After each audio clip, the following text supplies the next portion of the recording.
Pernahkah kamu merasa, dulu dia membalas chat cepat dan hangat, tetapi sekarang hanya 1-2 kata, bahkan sering lama? Banyak orang mengira itu tanda segalanya sudah berakhir. Padahal justru di titik inilah permainan komunikasi sebenarnya dimulai. Di video ini, saya tidak akan mengajarkan rayuan murahan, tetapi strategi cerdas dan realistis tentang bagaimana membalas chat cewek yang sedang dingin agar justru perlahan balik mengejar. Kita akan bicara logika psikologinya, langkah konkretnya, dan kesalahan fatal yang sering dilakukan tanpa sadar. Mari kita masuk ke inti persoalannya. Hal pertama yang perlu kamu pahami adalah satu kenyataan penting. Cewek jarang tiba-tiba dingin tanpa sebab. Perubahan sikap dalam chat hampir selalu merupakan hasil dari akumulasi pengalaman kecil, bukan satu kesalahan besar. Bisa jadi bukan karena kamu salah besar, melainkan karena pola komunikasi yang perlahan membuat daya tarikmu menurun. Pernahkah kamu memperhatikan bahwa semakin kamu sering mengirim chat panjang, justru balasannya makin pendek? Ini bukan kebetulan. Dalam psikologi komunikasi, ada konsep yang disebut asymmetric investment, yaitu ketika satu pihak memberi lebih banyak perhatian dibanding pihak lain. Ketika ini terjadi terlalu cepat dan terlalu besar, nilai perhatianmu justru turun. Bukan karena perhatian itu tidak berharga, tetapi karena ia menjadi terlalu mudah didapat. Di Indonesia, fenomena ini sangat umum. Banyak cowok merasa bahwa semakin sering mengabari, semakin peduli, semakin intens komunikasi, maka semakin besar peluang disukai. Padahal pada fase pendekatan awal, terlalu cepat memberi intensitas justru menciptakan kesan bahwa hidupmu berputar hanya di seputar dia. Tanpa sadar, kamu sedang mengirim sinyal bahwa kamu tidak punya dunia lain yang menarik di luar dirinya. Cewek yang awalnya hangat, lama-lama merasa tidak tertantang. Bukan karena dia jahat, melainkan karena naluri manusia memang mencari dinamika, bukan rutinitas yang bisa ditebak. Jika setiap pagi, siang, sore, dan malam isinya hanya, "Lagi apa? Udah makan? Kok lama bales?" Maka otaknya tidak lagi memproses kamu sebagai figur yang menarik, melainkan sebagai kebiasaan. Di titik ini, banyak cowok salah membaca situasi. Mereka mengira cewek sedang sibuk, capek, atau memang sifatnya cuek. Padahal yang terjadi seringkali adalah penurunan ketertarikan, bukan sekadar perubahan mood. Ini penting kamu sadari, karena cara mengatasinya bukan dengan lebih banyak perhatian, tetapi dengan mengubah dinamika komunikasi. Ada satu data menarik dari survei kecil yang dilakukan oleh Psychology Today tahun 2022 terkait perilaku dating di era digital. Disebutkan bahwa lebih dari 60% responden perempuan mengaku kehilangan minat bukan karena lawannya jahat, tetapi karena komunikasi terasa membosankan dan terlalu menuntut. Artinya, masalah utamanya sering bukan sikap kasar, melainkan ketidakseimbangan energi.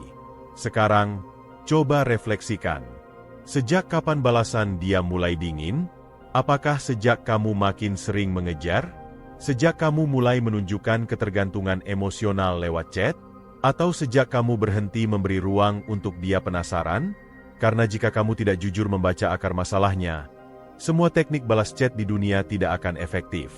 Kamu tidak bisa menyembuhkan penyakit kalau salah mendiagnosisnya. Yang perlu kamu pahami, dingin itu bukan selalu tanda penolakan mutlak. Dalam banyak kasus, dingin adalah bentuk komunikasi tidak langsung. Aku mulai kehilangan rasa tertarik, atau aku merasa kamu terlalu dekat tanpa dinamika. Dan kabar baiknya, ini masih bisa dibalik, jika kamu tahu cara bermainnya dengan cerdas. Sekarang kita masuk ke pertanyaan berikutnya. Mengapa justru banyak cowok merespons sikap dingin cewek dengan cara yang memperburuk keadaan? Inilah yang akan kita bahas di tahap berikutnya. Saat cewek mulai dingin, reaksi spontan kebanyakan cowok justru mengarah pada satu hal, panik. Dan dari kepanikan inilah lahir berbagai kesalahan yang, tanpa disadari, membuat posisi kamu makin lemah dalam dinamika hubungan. Kesalahan pertama yang paling umum adalah membalas dengan kejaran emosional. Chat seperti, "Kamu kenapa sih? Aku salah apa? Kok berubah?" Kelihatannya jujur dan terbuka, tetapi secara psikologis itu menempatkan kamu di posisi defensif. Kamu sedang meminta validasi, bukan membangun daya tarik. Dalam relasi apapun, pihak yang meminta validasi adalah pihak yang posisinya lebih lemah. Bukan berarti kamu tidak boleh bertanya sama sekali. Namun, ketika pertanyaanmu dilandasi rasa takut kehilangan, bukan rasa ingin tahu yang tenang, maka pesan yang sampai bukan kedewasaan, melainkan ketergantungan. Kesalahan kedua adalah membalas dengan chat panjang dan penjelasan berlebihan. Banyak cowok mencoba memperbaiki situasi dengan menjelaskan betapa tulusnya dia, betapa serius niatnya, betapa baik hatinya selama ini. Masalahnya, ketertarikan tidak dibangun lewat argumen logis. Ketertarikan tumbuh dari emosi, rasa penasaran, dan dinamika. Kamu tidak bisa membuat seseorang tertarik dengan presentasi PowerPoint tentang dirimu. Disinilah banyak orang terjebak ilusi rasionalitas. Merasa bahwa kalau dia tahu aku serius, dia pasti balik hangat. Padahal dalam dunia relasi, serius tanpa menarik justru terasa menekan. Kesalahan ketiga adalah menjadi terlalu cepat available. Setiap dia membalas satu kata, kamu langsung membalas panjang. Dia balas setelah 5 jam, kamu membalas dalam 5 detik. Pola ini secara tidak sadar memberi sinyal bahwa waktumu lebih murah daripada waktunya. Dalam psikologi nilai, sesuatu yang terlalu mudah didapat cenderung kurang dihargai. Perhatikan baik-baik, ini bukan soal sok jual mahal. Ini soal keselarasan ritme. Kalau ritme kamu jauh lebih cepat, kamu sedang menempatkan dirimu sebagai pihak yang butuh, bukan dipilih. Kesalahan keempat yang sering terjadi adalah mencoba membuat dia cemburu secara kasar. Mengirim chat seolah-olah sedang dekat dengan cewek lain, atau sengaja pamer, berharap dia bereaksi. Cara ini kadang memang memicu respons, tetapi jarang membangun ketertarikan sehat. Yang muncul biasanya bukan rasa tertarik, melainkan reaksi emosional sesaat yang cepat menguap. Lebih parah lagi, cara ini bisa membuat kamu terlihat tidak matang dan manipulatif. Daya tarik sejati tidak lahir dari drama murahan, tetapi dari posisi diri yang stabil dan bernilai. Kesalahan kelima adalah berubah jadi terlalu dingin balasan. Karena merasa disepelekan, kamu membalas super singkat, kaku, atau bahkan sinis. Ini sering dianggap sebagai strategi tarik ulur, padahal yang terjadi justru eskalasi jarak.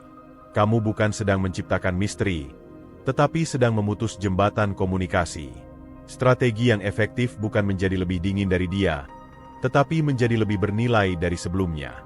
Dan ini perbedaan yang sangat penting. Coba renungkan satu hal ini. Jika seseorang sedang tidak tertarik, apakah lebih efektif memaksa dia kembali tertarik, atau membuat dirimu kembali menarik? Jawabannya jelas, yang kedua. Kesalahan-kesalahan ini muncul karena banyak cowok fokus pada bagaimana agar dia berubah, bukan pada bagaimana aku memosisikan diriku. Padahal dalam komunikasi interpersonal, perubahan paling kuat selalu dimulai dari perubahan posisi diri. Di Indonesia sendiri, banyak pola komunikasi yang terlalu emosional dan tidak strategis. Kita dibesarkan dengan budaya, kejar terus kalau suka, kalau serius harus dibuktikan dengan perhatian, tanpa pernah diajarkan bahwa ketertarikan punya logikanya sendiri. Dan logika itu sering bertolak belakang dengan naluri panik kita. Sekarang pertanyaannya, kalau semua cara reaktif itu salah, lalu bagaimana seharusnya kamu membalas chat cewek yang dingin agar justru pelan-pelan dia balik mengejar? Di tahap berikutnya, kita akan masuk ke bagian paling krusial. Bagaimana membangun ulang daya tarik lewat cara membalas chat yang tepat, tanpa terlihat memaksa, tanpa drama, dan tanpa kehilangan harga diri. Di titik ini, saya ingin kamu mengubah satu paradigma besar. Tujuan membalas chat bukan untuk membuat dia kasihan, luluh, atau merasa bersalah, tetapi untuk memunculkan kembali rasa tertarik. Dan ketertarikan tidak lahir dari permintaan, melainkan dari kualitas posisi dirimu dalam komunikasi. Strategi pertama yang perlu kamu pahami adalah membalas dengan tenang, bukan reaktif. Artinya, kamu tidak membalas berdasarkan emosi sesaat, tetapi berdasarkan kesadaran posisi. Jika dia membalas singkat, kamu tidak perlu langsung membalas panjang. Jika dia lama membalas, kamu tidak perlu mengomentari lamanya balasan itu. Karena setiap kali kamu mengomentari sikap dinginnya, kamu sedang mengakui bahwa sikap itu menguasai emosimu. Coba bandingkan dua respons berikut. Respon A, kok jawabnya gitu doang sih? Kamu kenapa? Respon B, oh, berarti kamu lagi sibuk. Nanti kita sambung. Secara isi, respon B terlihat lebih sederhana. Tapi secara psikologis, respon B menunjukkan kestabilan, tidak menekan, dan tidak bergantung. Dan justru kestabilan inilah yang sering mengundang rasa penasaran kembali. Strategi kedua adalah berhenti memberi semua perhatian lewat chat dan mulai memindahkan nilai ke dunia nyata atau aktivitas nyata. Artinya, jangan biarkan hubunganmu hanya hidup di layar. Sesekali, alih-alih mengobrol panjang, kamu bisa menutup chat dengan kalimat yang membuka ruang pertemuan atau pengalaman nyata. Misalnya, ngomong-ngomong, minggu depan aku mau coba kopi baru di X, mungkin seru kalau kamu ikut. Kalimat seperti ini tidak meminta, tidak memohon, tetapi mengundang. Dan undangan jauh lebih menarik daripada permintaan. Strategi ketiga adalah mengembalikan unsur value dalam percakapan. Value di sini bukan materi, melainkan kualitas percakapan. Banyak cowok terjebak di chat fungsional. Tanya kabar, tanya makan, tanya aktivitas, berulang setiap hari. Padahal yang membuat seseorang tertarik adalah perasaan bahwa berbicara denganmu memberi pengalaman mental yang menyenangkan, menantang, atau memperkaya. Cobalah sesekali mengangkat topik yang memicu emosi positif atau refleksi ringan, seperti, kalau kamu bisa liburan ke satu tempat tanpa mikirin biaya, kamu pengen kemana? Atau, menurutmu, lebih capek fisik atau mental dalam kerja sekarang? Pertanyaan seperti ini membuka ruang kepribadian, bukan sekadar rutinitas. Strategi keempat adalah menjaga proporsi. Jangan kamu yang selalu memulai chat.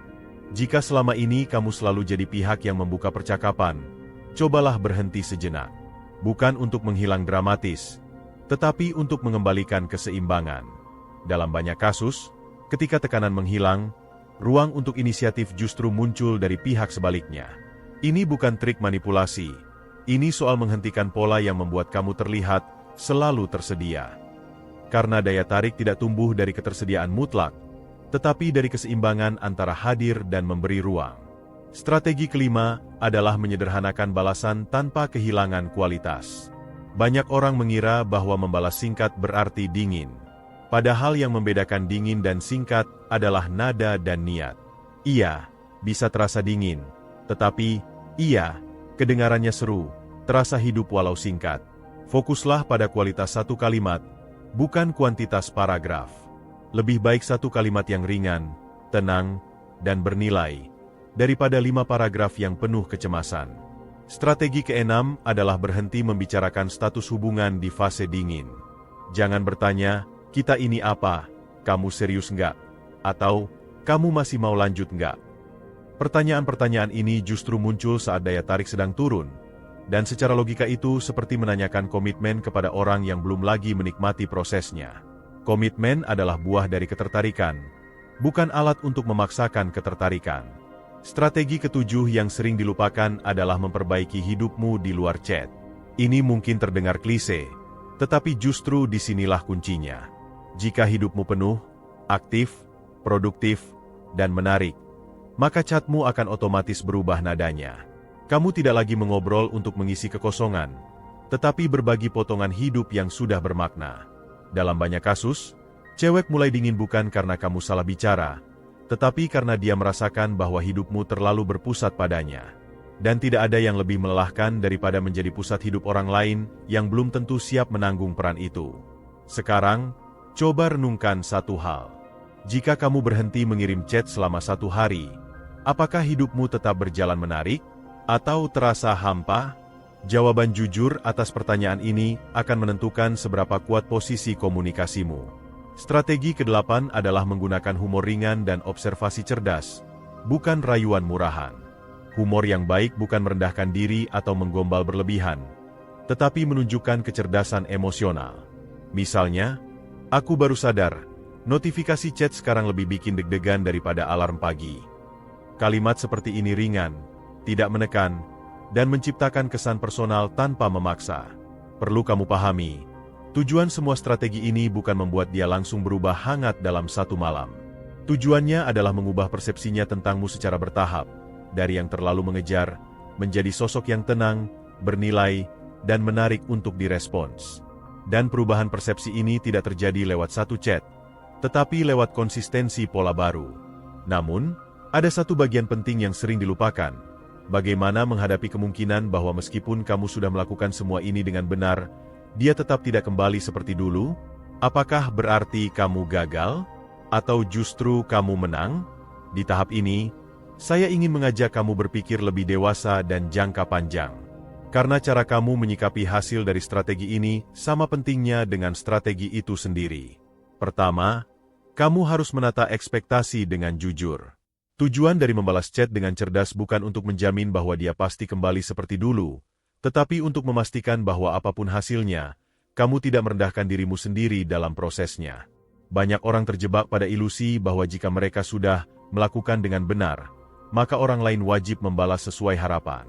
Padahal dalam relasi, hasil bukan hanya ditentukan oleh kualitas sikapmu, tetapi juga kesiapan emosional pihak lain. Jika setelah kamu mengubah pola komunikasi, dia mulai merespons lebih hidup, lebih aktif bertanya, atau bahkan mulai menginisiasi chat, itu tanda bahwa daya tarik perlahan pulih. Tetapi jika tidak, itu bukan berarti kamu gagal. Bisa jadi memang ketertarikan itu tidak lagi berada pada titik yang sama, dan itu bukan sesuatu yang bisa dipaksakan lewat teknik komunikasi apapun. Disinilah letak kedewasaan emosional, menerima bahwa tidak semua hubungan harus diselamatkan, tetapi setiap proses bisa membuatmu lebih matang. Kedua, kamu perlu memahami satu fakta penting. Ketertarikan sejati tidak pernah lahir dari rasa kasihan. Jika dia kembali karena merasa tidak enak, merasa bersalah, atau karena kamu terlihat terlalu terluka, hubungan itu akan rapuh sejak awal. Yang kamu inginkan bukan dia kembali karena iba, tetapi karena dia benar-benar menikmati interaksi denganmu. Maka, jika dia mulai kembali hangat, tetap jaga ritme. Jangan langsung kembali ke pola lama yang membuatnya dingin dulu. Ini jebakan yang sering terjadi. Begitu dia membalas cepat, kamu kembali membalas lebih cepat. Begitu dia perhatian, kamu jadi lebih menekan. Padahal fase ini justru saat kamu harus paling sadar diri. Ingat, bukan hanya tentang membuat dia tertarik lagi, tetapi menjaga agar dinamika yang sehat tetap terpelihara. Ketiga, jika ternyata dia tetap dingin meskipun kamu sudah bersikap tenang, bernilai, dan dewasa, maka satu-satunya langkah yang benar adalah mundur dengan elegan. Bukan menghilang dramatis, bukan memutus kontak dengan marah, tetapi mengurangi intensitas secara alami, tanpa sindiran, tanpa kepahitan. Mundur dengan elegan berarti kamu tidak lagi menginvestasikan energi emosional pada sesuatu yang tidak bertumbuh. Dan ini bukan kekalahan, ini justru kemenangan psikologis. Karena kamu menunjukkan bahwa harga dirimu tidak tergantung pada respons satu orang. Di Indonesia, banyak orang takut mundur karena takut terlihat kalah. Padahal justru orang yang tahu kapan harus berhenti adalah orang yang paling kuat secara mental. Tidak semua pintu harus kamu dobrak. Beberapa pintu memang harus kamu lewati, bukan dipaksa dibuka. Keempat, dampak psikologis dari bersikap benar ini sangat besar bagi dirimu sendiri. Kamu akan mulai melihat bahwa kamu tidak lagi panik saat tidak dibalas, tidak lagi gelisah saat chat sepi, dan tidak lagi menggantungkan rasa bahagiamu pada satu notifikasi. Ini bukan hanya membuatmu lebih menarik di mata orang lain, tetapi juga membuat hidupmu jauh lebih tenang. Dan ketenangan adalah magnet yang sangat kuat. Jauh lebih kuat daripada rayuan apapun. Kelima, kamu juga perlu menyadari bahwa dunia relasi bukan hanya soal teknik membalas chat, tetapi soal kualitas hidup yang kamu bangun. Chat hanyalah cerminan dari siapa dirimu. Jika hidupmu penuh, produktif, dan bermakna, maka chatmu akan otomatis bernilai. Sebaliknya, jika hidupmu kosong, chatmu akan selalu terasa menuntut, seberapapun pintar kalimat yang kamu susun. Karena itu, jangan jadikan video ini hanya sebagai panduan membalas chat, tetapi sebagai ajakan untuk menata cara kamu memosisikan diri dalam relasi, lebih sadar, lebih tenang, dan lebih dewasa. Sekarang, sebelum kita menutup seluruh pembahasan ini, saya ingin kamu merenungkan satu pertanyaan sederhana. Apakah selama ini kamu ingin dia tertarik padamu, atau kamu hanya takut kehilangan? Dua hal ini terlihat mirip, tetapi dampaknya sangat berbeda. Yang pertama melahirkan sikap bernilai, yang kedua melahirkan sikap reaktif. Jika kamu bisa membedakan dua hal ini dalam dirimu, maka apapun hasil dari hubungan ini, kamu akan keluar sebagai pribadi yang lebih kuat daripada sebelumnya. Dari seluruh pembahasan ini, satu hal penting yang perlu kamu pegang adalah bahwa membalas chat cewek yang sedang dingin bukan soal menemukan kalimat ajaib, melainkan soal memosisikan dirimu dengan benar. Kita sudah melihat bahwa sikap dingin jarang muncul tanpa sebab, seringkali berakar dari dinamika komunikasi yang timpang dan daya tarik yang perlahan menurun. Kita juga belajar bahwa mengejar, memohon, Atau membanjiri dengan perhatian justru memperlemah posisimu sendiri? Yang benar-benar bekerja adalah sikap tenang, bernilai, dan sadar diri. Membalas dengan ritme yang seimbang, menghadirkan percakapan yang berkualitas, memberi ruang tanpa menghilang, serta membangun hidup yang tetap penuh di luar chat. Semua itu bukan hanya meningkatkan peluang dia kembali tertarik, tetapi juga membentukmu menjadi pribadi yang lebih kuat secara emosional. Jika setelah semua upaya itu dia kembali hangat, jaga dinamika sehatnya. Jika tidak, mundurlah dengan elegan, karena harga dirimu jauh lebih penting daripada satu relasi yang tidak bertumbuh. Disitulah letak kedewasaan sejati dalam hubungan. Sekarang, saya ingin kamu tidak hanya memahami, tetapi mulai mempraktikkan. Perhatikan cara kamu membalas chat hari ini. Ubah satu pola kecil saja, lalu lihat dampaknya. Dari situlah perubahan besar biasanya bermula. Kalau kamu merasa video ini membuka wawasan baru, jangan lupa tekan like, tinggalkan komentar, dan subscribe agar kamu tidak ketinggalan pembahasan berikutnya. Karena pada akhirnya, bukan tentang siapa yang paling mengejar, tetapi siapa yang paling layak diperjuangkan, dan itu selalu dimulai dari caramu memperlakukan dirimu sendiri.